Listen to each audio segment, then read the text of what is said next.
पान क्रमांक 224 पौलाचं रोमकरास पत्र अध्याय 15 वचन 20 आणि 21 मी वाचतो, कान देऊन ऐका. आणि दुसऱ्याच्या पायावर बांधू नये म्हणून ख्रिस्ताचे नाव घेतात तेथे नाही, तर त्याची वार्ता ज्या लोकांना कोणी सांगितली नाही ते पाहतील, ज्यांनी ऐकली नाही ते समजतील. या शास्त्रलेखाप्रमाणे सुवार्ता सांगण्याची मला हौस होती. Hallelujah, hallelujah. माझ्या प्रिय भावांनो आणि बहिणींनो, आपल्याला माहीत आहे की पौल हा पूर्वी ख्रिस्त विरोधक होता. तो ख्रिस्ती लोकांना छळायचा आणि ख्रिस्ताचं नाव पसरू नये म्हणून तो अनेक ठिकाणी विरोध करायचा. आणि तेव्हा त्याचं नाव होतं शौल. आणि त्याचं परिवर्तन झालं. येशूने त्याला दर्शन दिलं आणि मग त्याने येशूचा स्वीकार केला आणि मग तो येशूचं कार्य करू लागला. अतिशय झंझावाताप्रमाणे त्याने येशूचं कार्य केलं. पुष्कळ ठिकाणी तो फिरला आणि येशूचं नाव त्याने पुष्कळ ठिकाणी पसरवलं आणि त्याला पुष्कळ दुःख सहन करावं लागलं. त्याचा पुष्कळ छळ झाला. त्याला अनेक वेळा मारण्यात आलं, त्याला मारून टाकण्यात आलं. पुन्हा तो उठायचा, पुन्हा तो जायचा. अशा रीतीने पौलाने पुष्कळ कार्य येशूच्या नावाने केलं आणि येशूचं नाव पसरवलं. कदाचित ख्रिस्ती इतिहासामध्ये पौला इतका झंझावाती शिष्य झाला नसावा. माझ्या प्रिय भावांनो आणि बहिणींनो, हा पौल म्हणतोय की दुसऱ्याच्या पायावर बांधू नये, तर जिथे ख्रिस्ताचं नाव घेतात तेथे नाही, तर जिथे त्याचं नाव कोणी ऐकलं नाही अशा ठिकाणी येशूचं नाव सांगावं अशी मला हौस होती. Hallelujah, hallelujah. ज्या ठिकाणचे लोक येशूचं नाव घेतात, येशूला मानतात, येशूवर विश्वास ठेवतात, येशूकडे प्रार्थना करतात, तिकडे मला जायचं नाही आहे. दुसऱ्याच्या पायावर मला बांधकाम करायचं नाही आहे. पाया कोणतरी घातलेला आहे आणि त्याच्यावरती मला भिंती चढवायच्या नाही आहेत. तर जिकडे कोणी पोहोचलेलंच नाही आहे, ज्या लोकांना येशूचं नावच माहीत नाही आहे, अशा ठिकाणी जाऊन मला येशूचं नाव सांगायचं आहे आणि त्याने येशू द्यायचं आहे अशी मला हौस होती, असं पौल म्हणतो. Hallelujah, hallelujah. मराठीमध्ये आपण एक सुंदर शब्द वापरतो, नवनिर्माण. म्हणजे नवीन काहीतरी निर्माण करायचं, कुणाची कॉपी करायची नाही किंवा कोणी जे केलेलं आहे त्याच्यात भर घालायची नाही, तर आपण स्वतःहून काहीतरी करायचं अशी हौस काही नसते. पौल त्याच्यापैकी एक होता. त्याचं म्हणणं एखाद्या गावामध्ये, एखाद्या नगरामध्ये, एखाद्या शहरामध्ये कुणालाच येशूविषयी माहिती नाही आहे, तिकडे जाऊन मला येशूविषयी माहिती सांगायची आहे, तिकडे जाऊन मला येशूचं नाव सांगायचं आहे, सुवार्ता सांगायची आहे. परंतु ज्या भागामध्ये येशूचं नाव पसरलेलं आहे तिकडे जाऊन मला काही कार्य करायचं नाही आहे. कुणीतरी येशू त्यांना दिलेलं आहे, मला त्याच्यात भर घालायचे नाही आहे, पण येशूचं नाव संपूर्ण पृथ्वीवर पसरायचं आहे, तर त्याच्यात माझा मोठा वाटा असला पाहिजे. Hallelujah, hallelujah. माझा वाटा सिंहाचा असला पाहिजे. आपल्याला माहीत आहे की आपल्या भारत देशामध्ये येशूचं नाव जे आज घेतलं जातं हे कुणाचं काम आहे? हे परदेशी मिशनऱ्यांचं काम आहे, विशेषतः युरोपियन मिशनऱ्यांचं काम आहे. युरोपियन मिशनरी इकडे आले आणि त्यांनी येशूचं नाव ह्या भागामध्ये, भारत देशामध्ये पसरवलं. केवळ भारतातच नाही तर इतर देशामध्ये सुद्धा युरोपियन मिशनऱ्यांनी काम केलं. पण आत्ता मात्र ह्या जगामध्ये युरोपियन मिशनऱ्यांपेक्षा आफ्रिकन लोक अधिक काम करत आहेत. गोरे लोक गेले, आता निग्रो लोक येशूचं कार्य मोठ्या प्रमाणात करत आहेत. इतकंच नव्हे तर आशियाई देशामधनं आज मोठ्या प्रमाणामध्ये येशूचे शिष्य काम करत आहेत. माझ्या प्रिय भावांनो आणि बहिणींनो, जेव्हा येशूने सांगितलं की संपूर्ण जगात जाऊन सुवार्तेची घोषणा करा, प्रत्येक जगाच्या वेगवेगळ्या भागामध्ये, कानाकोपऱ्यामध्ये जा आणि लोकांना माझ्याविषयी सांगा. येशू म्हणाला की मत्ती अध्याय 24 वचन 14, सर्व राष्ट्रात साक्षीसाठी राज्याची ही सुवार्ता सर्व जगात गाजवली जाईल, तेव्हा शेवट होईल. बरोबर? मत्ती 24:14. माझ्या प्रिय भावांनो आणि बहिणींनो, येशूने शिष्यांना पाठवलं आणि सांगितलं सगळ्यांना सांगा, साक्षीसाठी सांगा. साक्षीसाठी म्हणजे काय? म्हणजे कोणी सांगू नये की मला येशूचं नाव कोणी सांगितलं नाही मग मी स्वीकार कसं करणार. जेव्हा जगाचा न्याय होईल कोणालाही निमित्त राहणार नाही. येशूकडे जी लोक येतात त्याच्यातील 90% लोक चमत्कार पाहून येतात आणि 10% लोक ज्ञानाने येतात. ज्ञान म्हणजे तुम्ही प्रवचन ऐकता, तुमच्यात बदल होतो, तुम्ही येशूचा स्वीकार करता. आणि आजारमुक्ती जेव्हा तुम्ही पाहता, तुमचा आजार गेला की तुम्ही चर्चा करणार नाही, येशूचा स्वीकार करणार. 90% लोक चमत्कार पाहून आजारमुक्ती अनुभवून येशूकडे येतात, पण 10% लोक प्रवचनाने येतात. माझ्या प्रिय भावांनो आणि बहिणींनो, हे काम सोपं नाही आहे, परंतु ह्या कामाला आरंभ झालेला आहे इसवी सन 33 साली. येशू जेव्हा हे जग सोडून गेला तेव्हा त्याने शिष्यांना सांगितलं की सर्व जगात जाऊन सुवार्तेची घोषणा करा. आता 1977 वर्ष झालेली आहेत. येशू जग सोडून गेलेलं किती वर्ष झाली? 1977. आणि ह्या काळामध्ये जगाच्या अनेक भागामध्ये येशूचं नाव गेलेलं आहे आणि अजून काही भागात जायचं आहे आणि म्हणून देव थांबलेला आहे. जगाचा शेवट का होत नाही आहे? जगाचा शेवट अशासाठी होत नाही आहे की येशूचं नाव अजून काही भागामध्ये जायचं आहे. एकदा ते पोचलं की जगाचा शेवट होणार.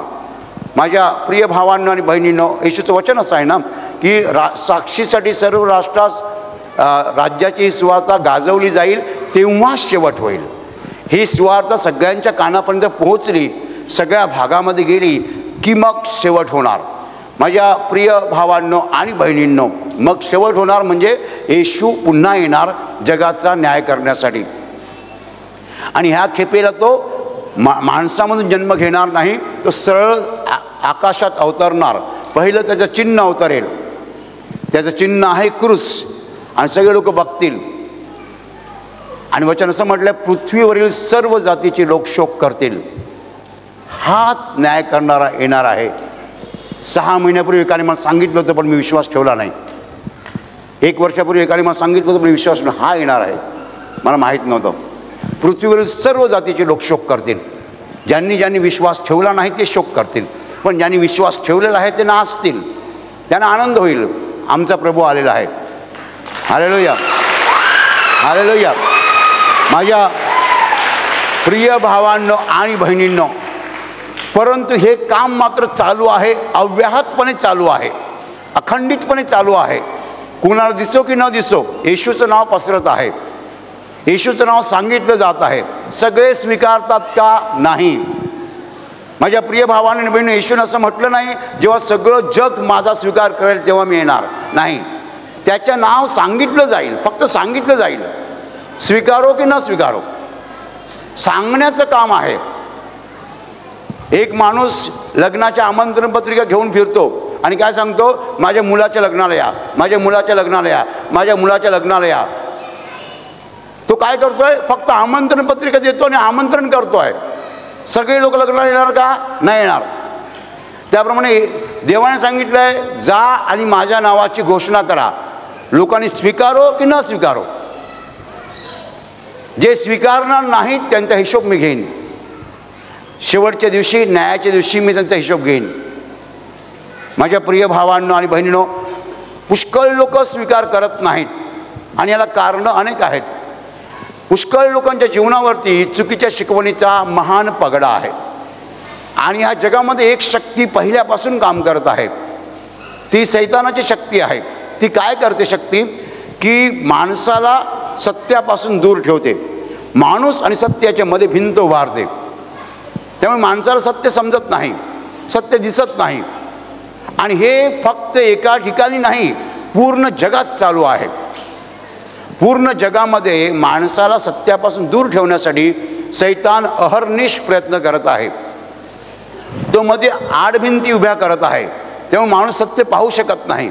माझ्या प्रिय भावांनो आणि बहिणींनो, जसजसा काळ पुढे जात आहे, जसजसा काळ पुढे जात आहे तसतशी माणसाची मनं कठीण होत आहेत आणि माणूस देवाच्या बाबतीमध्ये तर अतिशय कठीण होत आहे.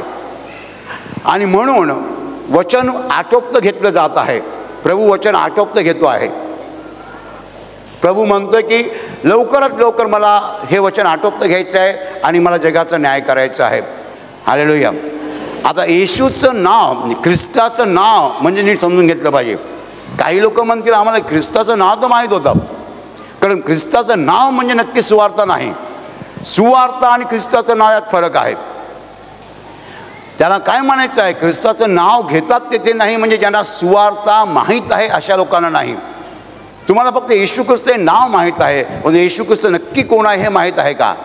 तो जगाचा तारणारा आहे, तो देवाचा पुत्र आहे आणि त्याच्याशिवाय आपण देवाकडे पोहोचू शकत नाही हे माहीत आहे का? त्याने आपल्यासाठी प्राण दिलेला आहे आणि त्याच्यावर विश्वास ठेवणाऱ्यांना पापांची क्षमा मिळते हे माहीत आहे का? त्याच्यावर विश्वास ठेवणाऱ्यांना आजारमुक्ती मिळते, दुःखमुक्ती मिळते हे माहीत आहे का? ह्याला आम्ही सुवार्ता म्हणतो. येशू ख्रिस्त हे नाव तसं जगातल्या सगळ्या लोकांना माहीत आहे, परंतु येशू ख्रिस्त नक्की कोण आहे, त्याने आमच्यासाठी काय केलेलं आहे आणि त्याच्यावर विश्वास ठेवल्याने आम्हाला काय मिळतं हे म्हणजे सुवार्ता. आणि ही सुवार्ता माझ्या प्रिय भावांनी ज्यांना माहीत नाही आहे त्यांना सांगावी अशी माझी इच्छा होती आणि प्रभूने ती इच्छा पूर्ण केली, हौस पूर्ण केली. आज या केंद्रामध्ये येशूची सुवार्ता न ऐकलेले लोक येतात आणि ते ऐकतात, पहिल्यांदा ऐकतात. हालेलुया. माझ्या प्रिय भावांनो आणि बहिणींनो, एखाद्या माणसाला येशू देणं म्हणजे 100 माळ्याची इमारत बांधण्यापेक्षा भारी आहे. हालेलुया. तुम्हाला असं वाटत असेल की 100 माळ्याची इमारत बांधणं कठीण आहे, नाही. 100 माळ्याची इमारत बांधणं सोपी गोष्ट आहे, एका माणसाला येशूकडे आणणं कठीण गोष्ट आहे. का बरं? कारण अंधार आहे, तिकडे प्रकाश यायला पाहिजे. आमच्या अंतःकरणामध्ये अंधार आहे. माझ्या प्रिय भावांनो आणि बहिणींनो, माणसांची मनं अनेक प्रकारच्या चुकीच्या शिकवणीने व्यापलेली आहेत, गच्च भरलेली आहेत. देवाच्या वचनाला जागा नाही आहे. देवाचं वचन असं लाथाडलं जातं, मागे लोटलं जातं, त्याचा स्वीकार होत नाही. म्हणून 100 माळ्याची इमारत उभी करणं सोपी गोष्ट आहे, एका माणसाला येशूकडे आणणं कठीण गोष्ट आहे. ह्याचं कारण काय? चुकीची शिकवण. चुकीची शिकवण ऐकून ऐकून ऐकून ऐकून तेच खरं वाटतं. एक खोटी गोष्ट 100 वेळा सांगितली की माणूस ती खरी मानतो. आणि चुकीची शिकवण जोपर्यंत जात नाही आहे तोपर्यंत आपण येशूचा स्वीकार करू शकत नाही. माझ्या प्रिय भावांनो आणि बहिणींनो, हे काम सोपं नाही आहे. जिकडे ख्रिस्ताचं नाव घेतात तिथे नाही, तर जिकडे घेत नाहीत तिकडे येशूचं नाव सांगणं सोपं नाही आहे. जे लोक येशूचं नाव लोकांना सांगतात ते सुवार्थिक असतात आणि जे लोक येशूकडे आलेल्या लोकांना मार्गदर्शन करतात ते पाळक असतात. जिथे येशूचं नाव घेतात तिथे नाही, तर जिकडे नाव घेत नाहीत त्या लोकांना येशूविषयी सांगावं अशी पौलाला हौस होती. माझ्या प्रिय भावांनो आणि बहिणींनो, जर तुम्ही येशूचा स्वीकार केला तर तुमची स्वर्गातली जागा नक्की होणार, फिक्स होणार, बरोबर. पण तुम्ही ह्या गोष्टीकडे दुर्लक्ष केलं आणि त्याच्याऐवजी फ्लॅट घेणं, संपत्ती कमावणं, नावलौकिक कमावणं, सत्ता काबीज करणं ह्यांच्या मागे लागलात तर मग मत्ते अध्याय 16 वचन 26 मध्ये येशू म्हणतो, मनुष्याने सगळं जग मिळवलं परंतु स्वतःचा आत्मा गमावला तर काय लाभ. पुष्कळ लोक या गोष्टीकडे दुर्लक्ष करतात. कशाकडे दुर्लक्ष करता तुम्ही? तारणाकडे. तारणाकडे दुर्लक्ष करून मिळवणार काय? मला ऐकायचं नाही, मला त्याच्यात इंटरेस्ट नाही. अरे कशात इंटरेस्ट नाही? मेल्यावर नरकात गेलास तर? ही जमीन, ही माया, ही संपत्ती कुठे जाणार? आम्ही जे सांगतो त्याच्यापेक्षा भारी काहीच नाही जगात. स्वर्गात जायचं की नरकात जायचं एकच बोल. नाही नाही मला इंटरेस्ट नाही. काय इंटरेस्ट नाही? कशात इंटरेस्ट नाही? सगळं जग मिळवलं आणि मग शेवटी नरकात जायची वेळ आली तर काय फायदा आहे? या जगामध्ये दुसरं कोणतंच काम महत्त्वाचं नाही, एकच काम महत्त्वाचं आहे, तारणाची सुवार्ता लोकांना सांगणं. जेणेकरून त्यांचं तारण होईल, त्यांना पापक्षमा मिळेल अशी सुवार्ता आम्ही सांगत आहोत. तुम्हाला जर पापक्षमा मिळाली नाही तर तुम्ही स्वर्गात जाणार कसे? माझ्या प्रिय भावांना आणि बहिणींनी ही भाव अतिशय गांभीर्याने घ्यायला पाहिजे. माझी अशी प्रार्थना आहे की मी ज्या स्वर्गात जाणार आहे, जेवढ्या लोकांनी ओळखतं ते सगळे स्वर्गात जायला पाहिजेत. कारण मी स्वर्गात गेल्यावर तिकडनं बघितलं नरकामध्ये जर माझा मित्र असेल तर मला वाईट वाटेल. नरकामध्ये अग्नी आहे, माझ्या प्रिय भावांना आणि बहिणींनो, पुष्कळ लोक ह्या गोष्टीकडे दुर्लक्ष करतात. ते आपल्या रोजच्या ऐषारामी जीवनामध्ये मशगूल असतात. त्यांचा मोबाईल त्यांचा जीव असतो, त्यांची कार त्यांचा जीव असतो, त्यांचा फ्लॅट त्यांचा जीव असतो. ह्या सगळ्या गोष्टी केर कचरा आहेत, त्या काही कामाच्या नाही आहेत. तुमचे डोळे बंद झाले तर तुमच्या अंगावरचा शर्ट तोकड्या बाह्याचा आहे की लांब बाह्याचा आहे ते तुम्हाला कळणार नाही. तुमच्या अंगावरच्या शर्टचा रंग पण तुम्हाला कळणार नाही. डोळे मिटले की सगळं संपलं, कोणी काही करू शकणार नाही. माझ्या प्रिय भावांनो आणि बहिणींनो, आपल्या सगळ्यांना ही गोष्ट गांभीर्याने घ्यायला पाहिजे की आपलं तारण व्हायला पाहिजे, आपल्याला पापांची क्षमा मिळायला पाहिजे, आपण येशूवर विश्वास ठेवायला पाहिजे. ह्यापेक्षा गांभीर्याने घेण्यासाठी दुसरी कोणतीच गोष्ट नाही आहे.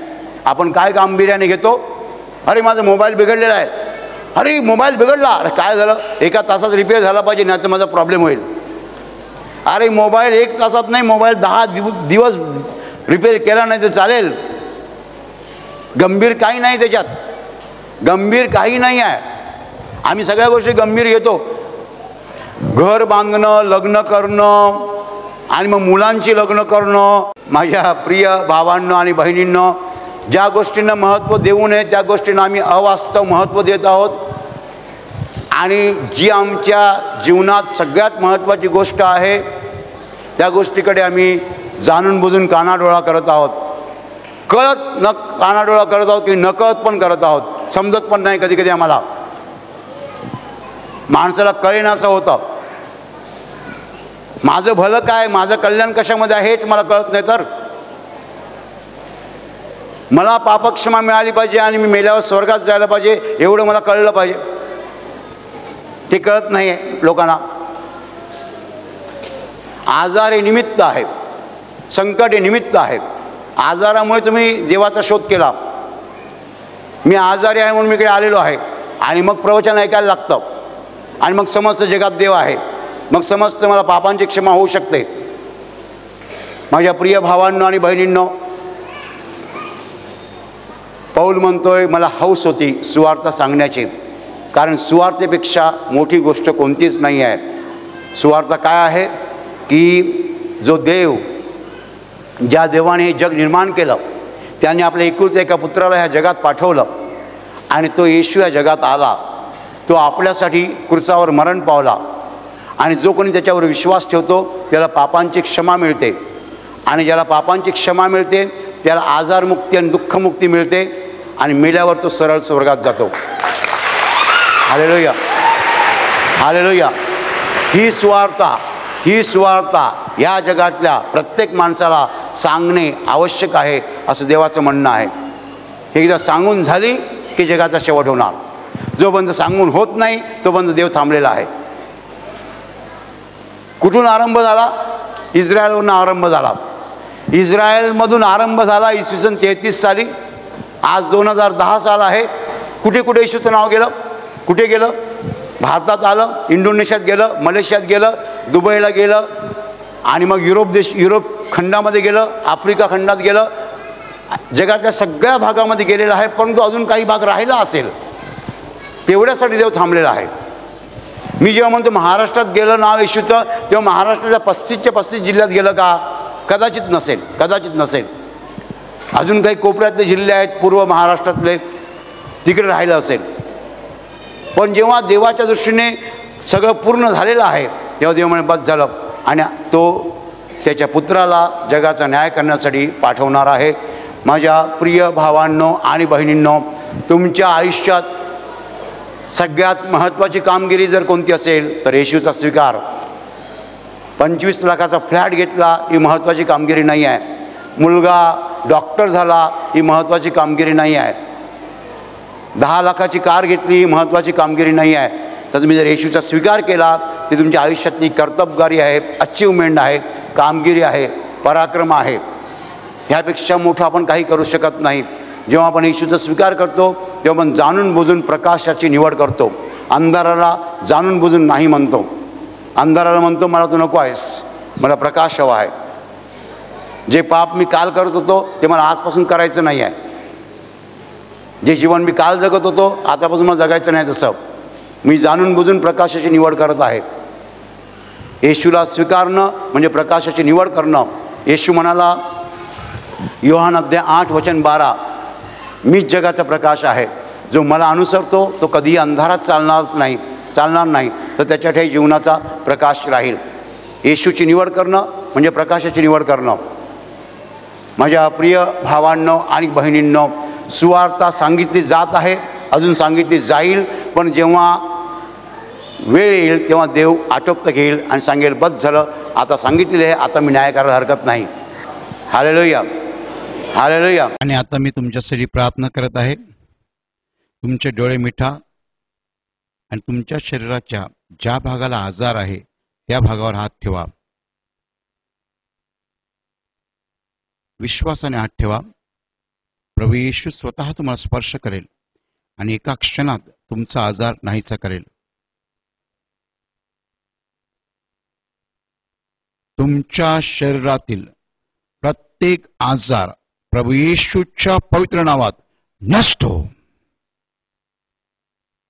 तुमच्या जीवनातील प्रत्येक दुःख प्रभू येशूच्या पवित्र नावात नष्ट हो. आणि तुमच्यावर आणि तुमच्या कुटुंबावर प्रभू येशूचे महान आशीर्वाद होत.